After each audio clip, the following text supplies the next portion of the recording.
This is Karen with newclevelandradio.net, and it is time for How to Super Age with Elise Marie Collins. And before we get started, Elise, could you hold up your book on Chakra Tonics? I love it. Elise accidentally sent me 2 books. I'm going to send her one back. But I've been sharing these tonics with some of my friends. I had somebody who just told me that she just had no energy. And so I started going through the book with her on the phone, came up with a few things. I took a photo of the page and I sent it to her.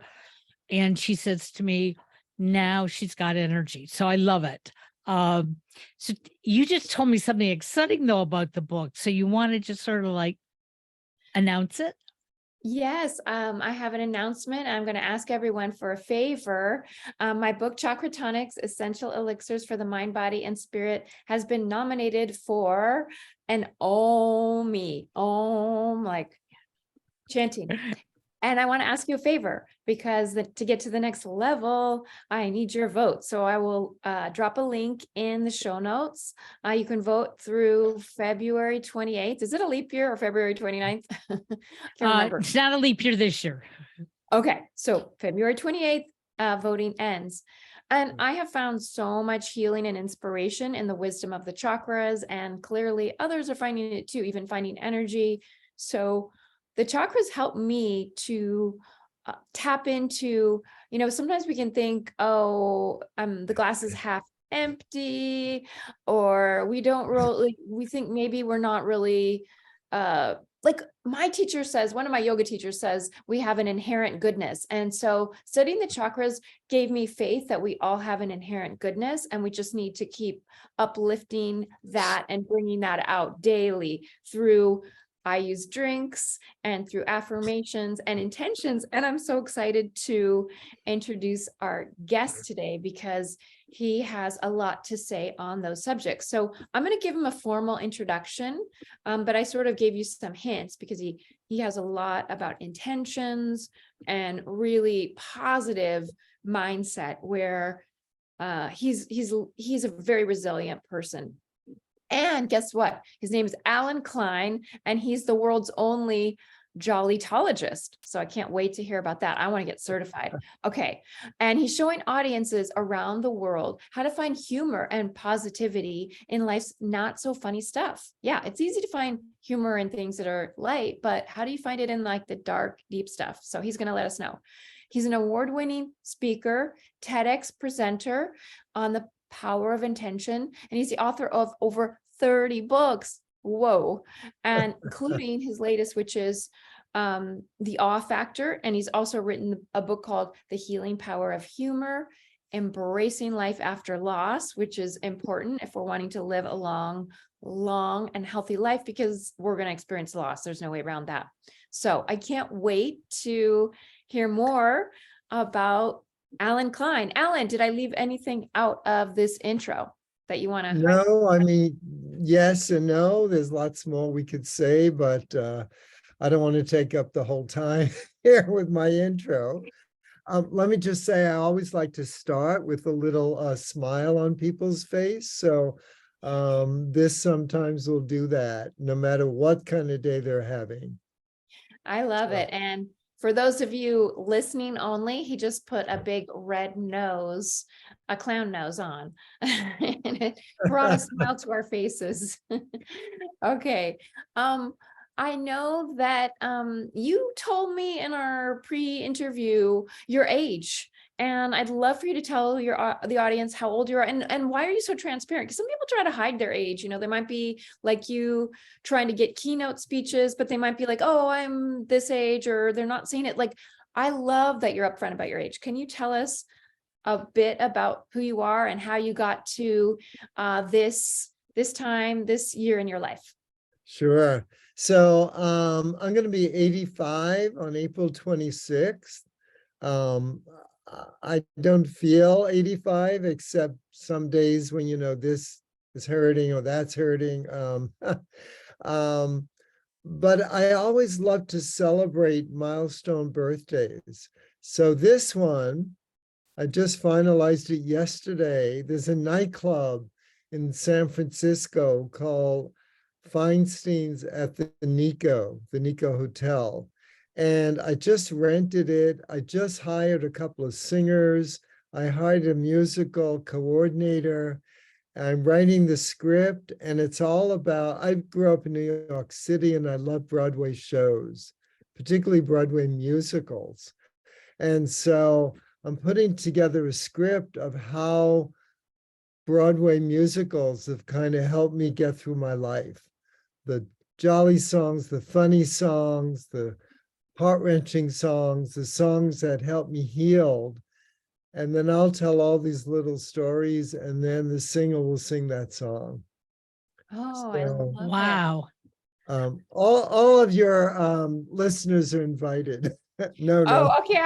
sorry.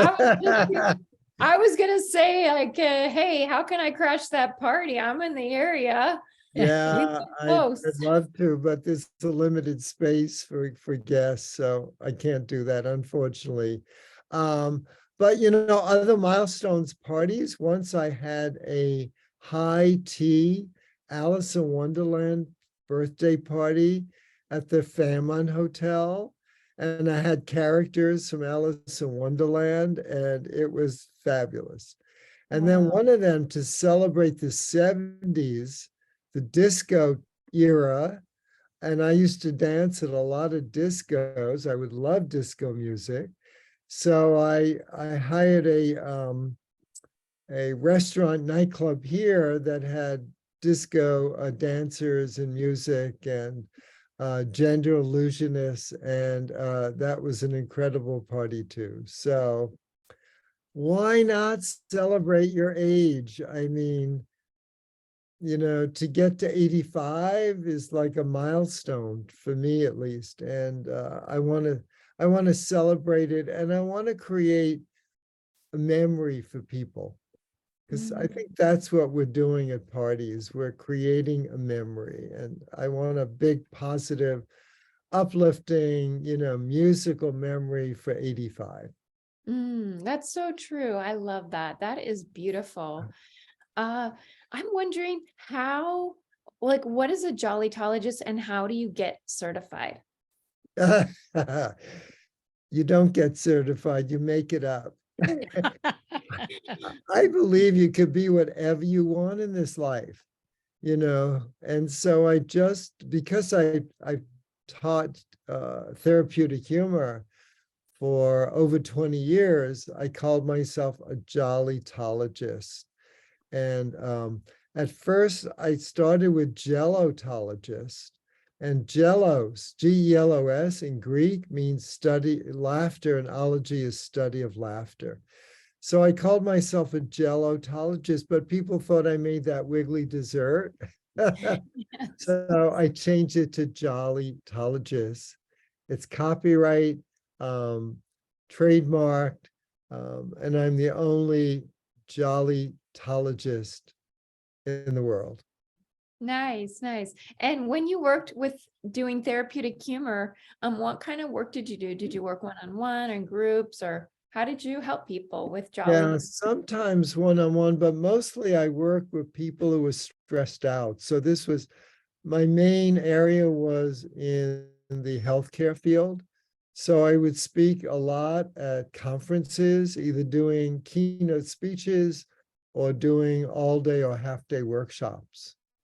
And I work with nurses. I work a lot in hospice because those people could get burnt out really easily. It's not an easy job, although they're the most wonderful caregivers in the world.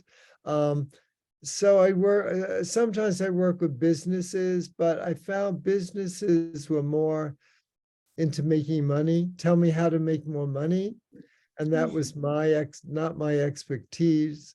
I wanted to show them how to relieve their stress and lighten up.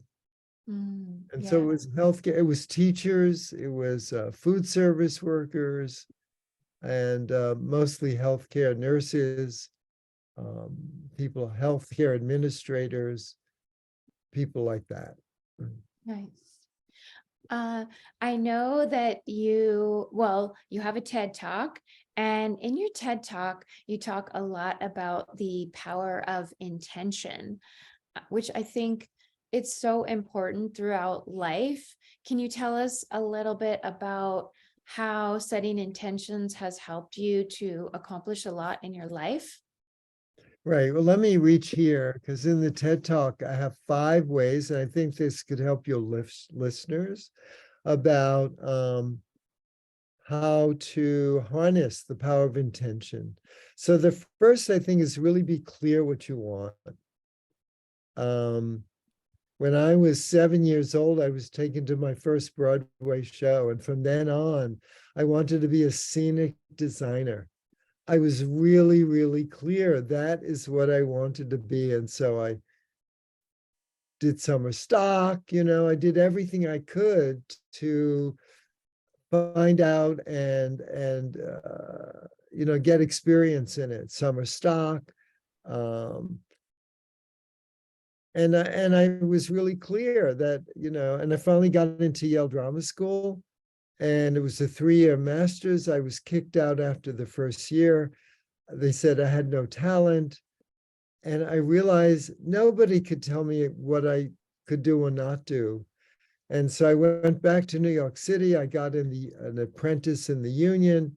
And then I got in the union and became a scenic designer for shows like Jackie Gleason, Merv Griffin, Captain Kangaroo. So because I was really clear and focused, you got to focus, I got what I wanted. And it was the power of intention. It was my intention to be a designer. And I did everything I could to do that. So another step is to put it on paper.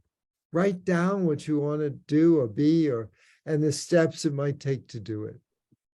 The third thing was, you don't know how it's going to happen, so just put it out there and let the universe support you. And the fourth thing is, what I did to be a scenic designer was to act on it.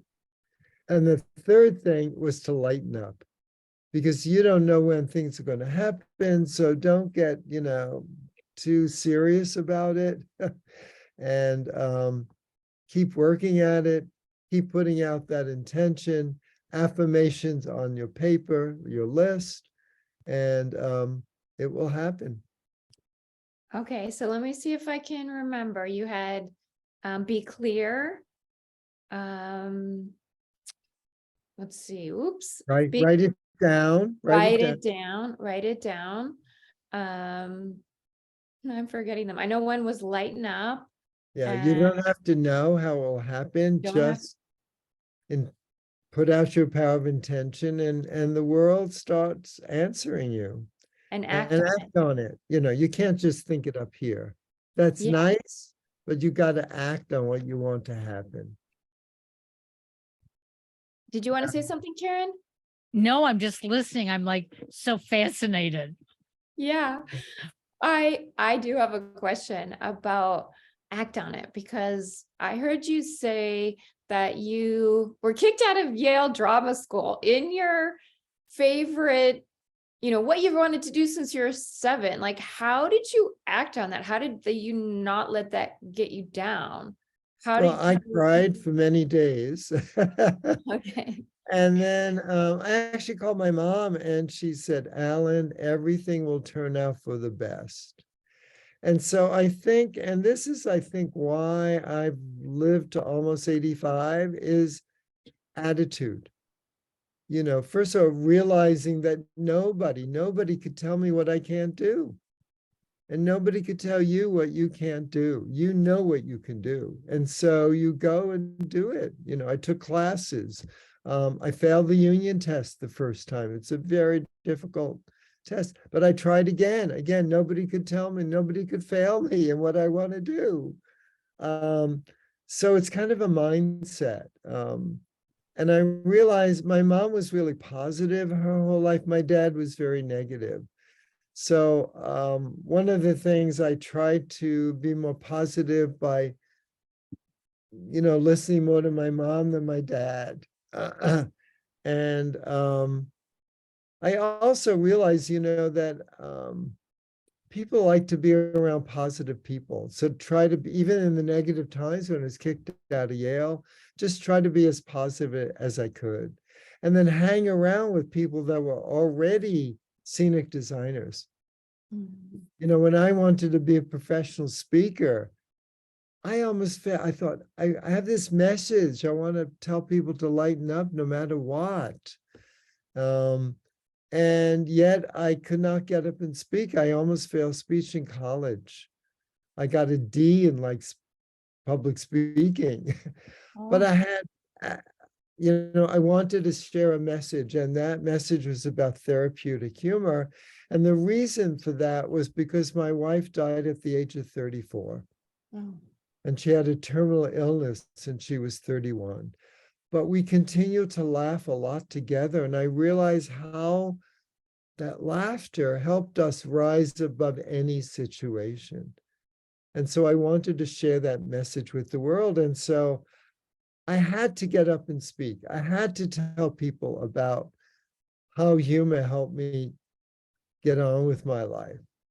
And so, again, I just, got through it. Nobody could tell me I couldn't be a speaker. And even though I was afraid of getting up in front of a group, I had a passion to share about how humor helped me get through, and, particularly death and dying. And so I needed to share that. So a lot of it was mindset, a lot of it was attitude. A lot of it was to having something to do after my wife died, having this passion to do something. I think anyone that is down and upset and feel they can't go on with their life, or they're too old to do something, you're never too old. Never let anyone tell you you can't do it, and go do it. Go do it. I've been taking this personal intelligence course, and from that, there's been a subgroup.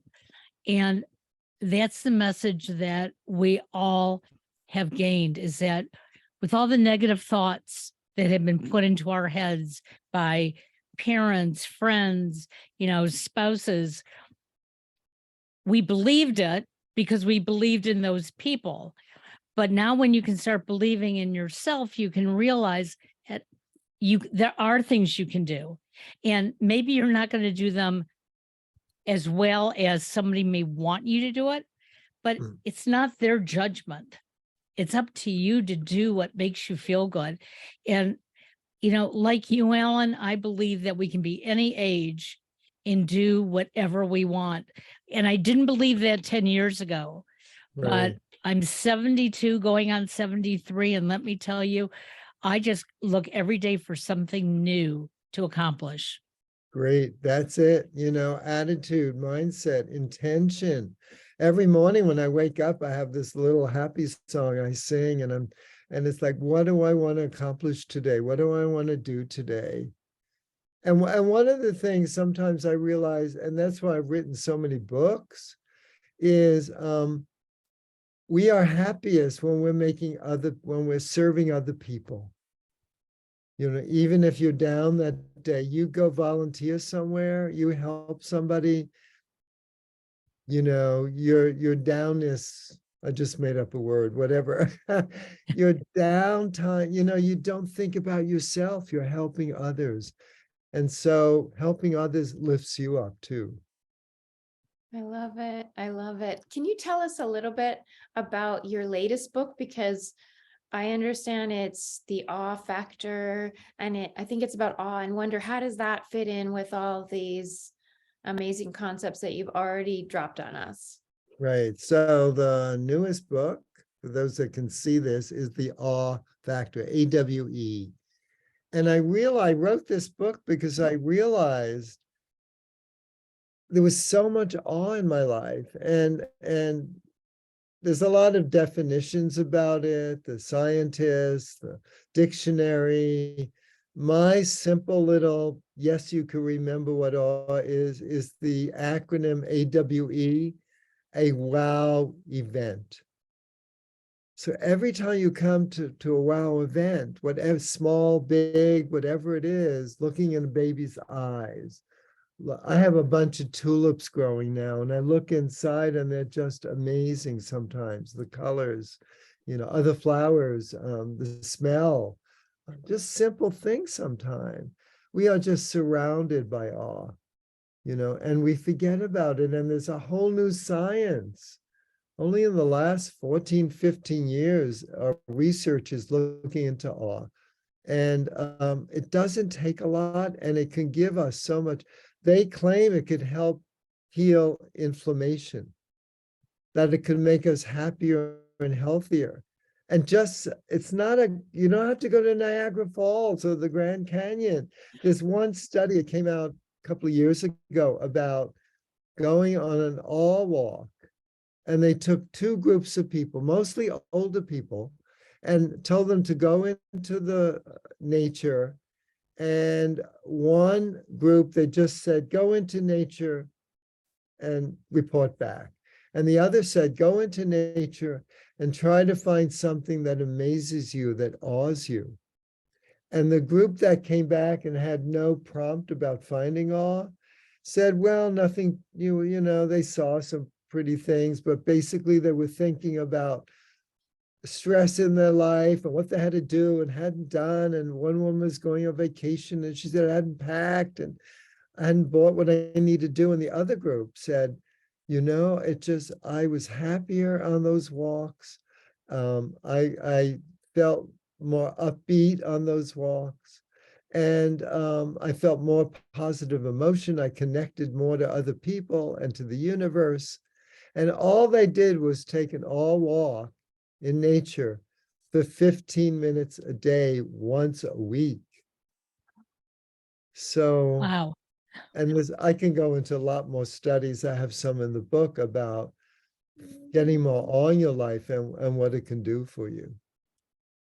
Wow, I want to try that. That's a great call to action for our audience. Try taking one awe walk a week, one awe walk a week.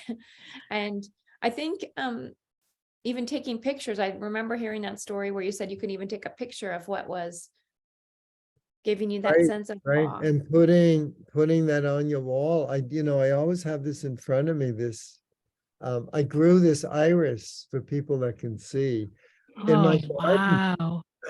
And it just awed me. I mean, look at the color, look at the shapes, look at the lines of the leaf or the flower. Yeah. Just that, I keep that right here in front of my computer, or back of my computer. And it just, or pictures of your kids, my daughter, when she was a teenager, wanted a cream pie thrown in her face. We're seeing it right here on How to Super Age. Yeah. A teenager with a face full of cream. Yeah, well, she wanted it, and she was getting off the camp bus with like 40 of her friends that she spent all summer with, and look at that joy, and the joy just jumps out of the photo. When I look at that, it lifts me up. Right, yeah. Especially because I was going to say, some of us might not be so happy to have a cream pie or a face, but she looks happy about it. Well, she wanted it. I shouldn't put this out there, but maybe in my 85th birthday party, somebody will throw a cream pie in my face. I don't know. And it better be whipped cream and not shaving cream. Yeah. So, so you asked about aging. I think part of it could be hereditary. My mother lived to 95. My dad lived to 87, even with his negative attitudes. But my mom lived to 85, and she would call her walk a Fred Astaire. And whenever there was music, she would dance with Fred Astaire. So again, attitude, but part hereditary perhaps. And then exercise, the usual things they tell you, exercise, food.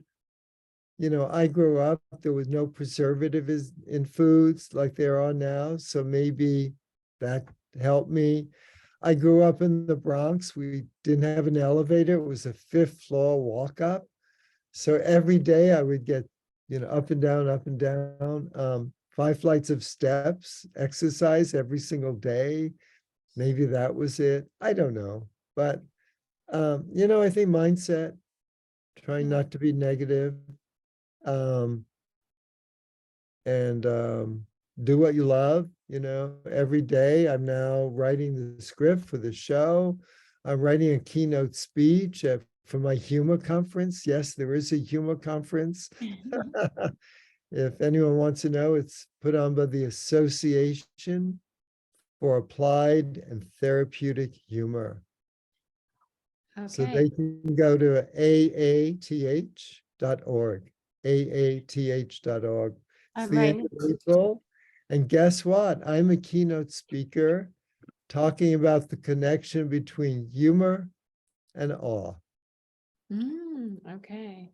And So, I sense there's a connection between humor, and longevity.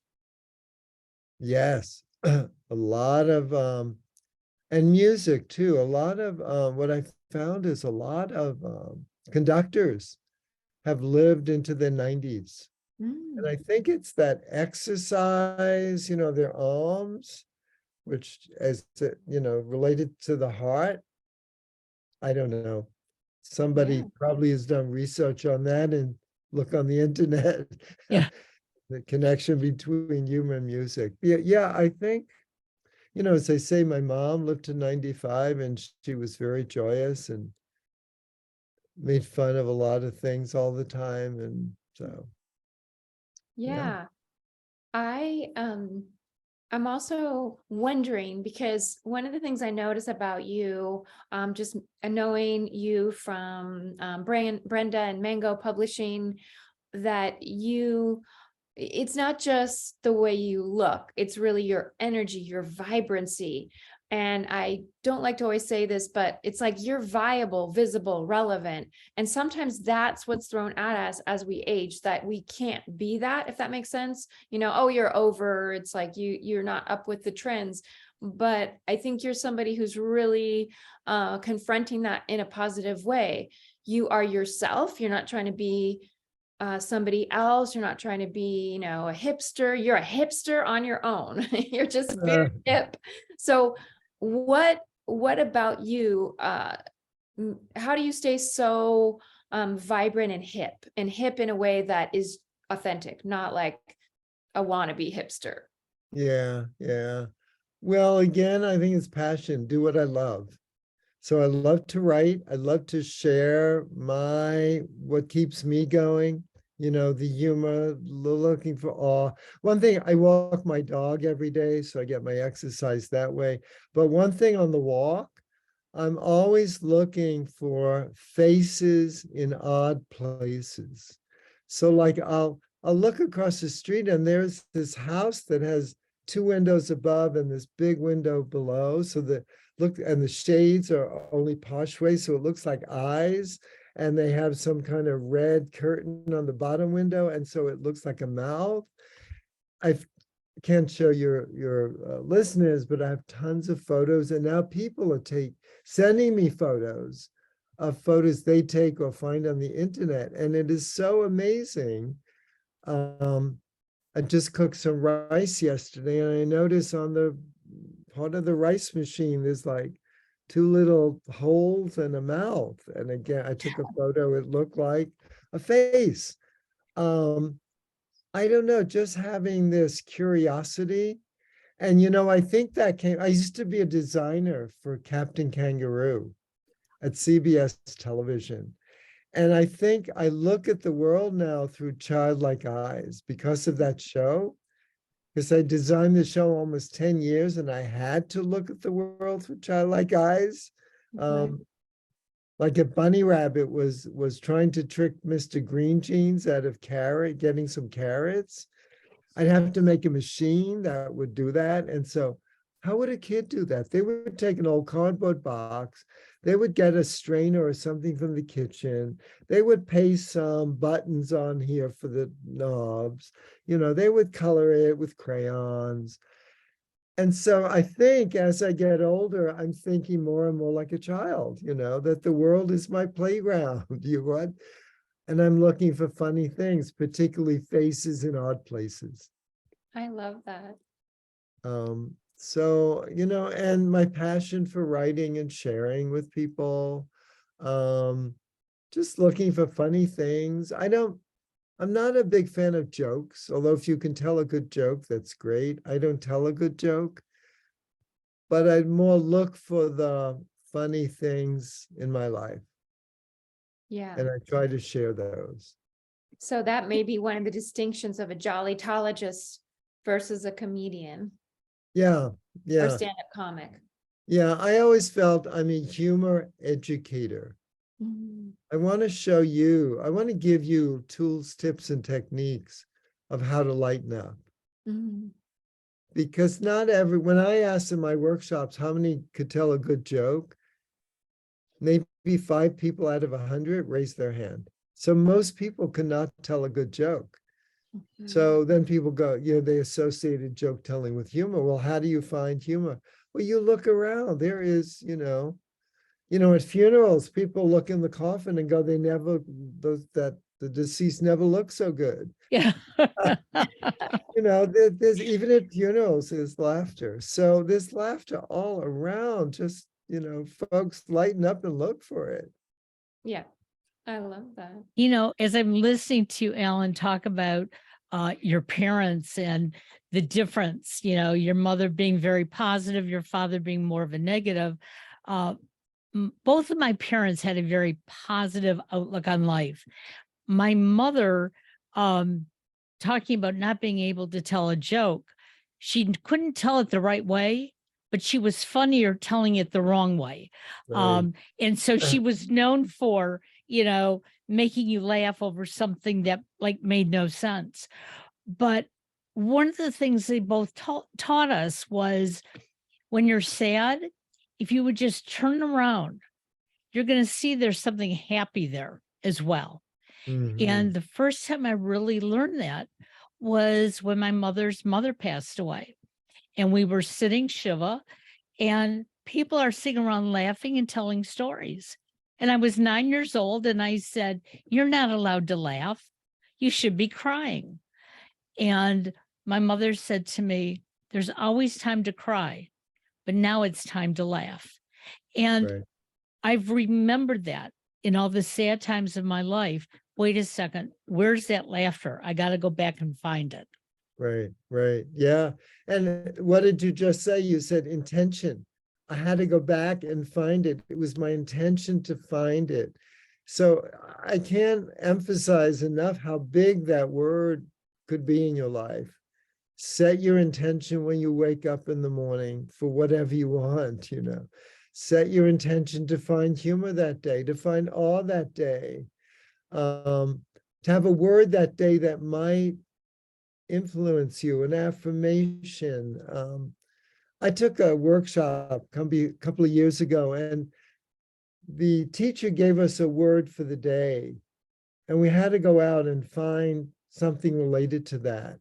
So one day the word was heart, to look for everything that had a heart shaped or related to hearts. And I walked my dog and I came back and I never realized that the morning glory vine that I put outside my front gate, every leaf had a heart shaped. And I had walked my dog for, every day for weeks while that was growing. And I never realized those heart shapes. So intention was like, it really sparked in me the power of intention to get joy, happiness, a relationship, a book publisher. I got with Brenda, Mango. Mango. Yeah.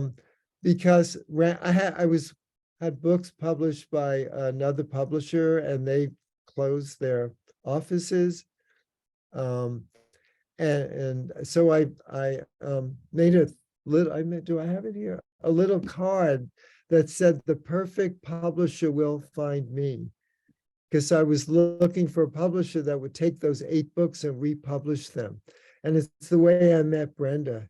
It's a whole other long story, but basically, I was in a meeting where Brenda was, and I met her, and she started publishing my books that had previously been published. I just put out in the world with this little card, my intention, the perfect publisher will find me. I love it. I advise people to do that. You want a relationship? Have a card that you see all the time. The perfect relationship will find me. The perfect job will find me.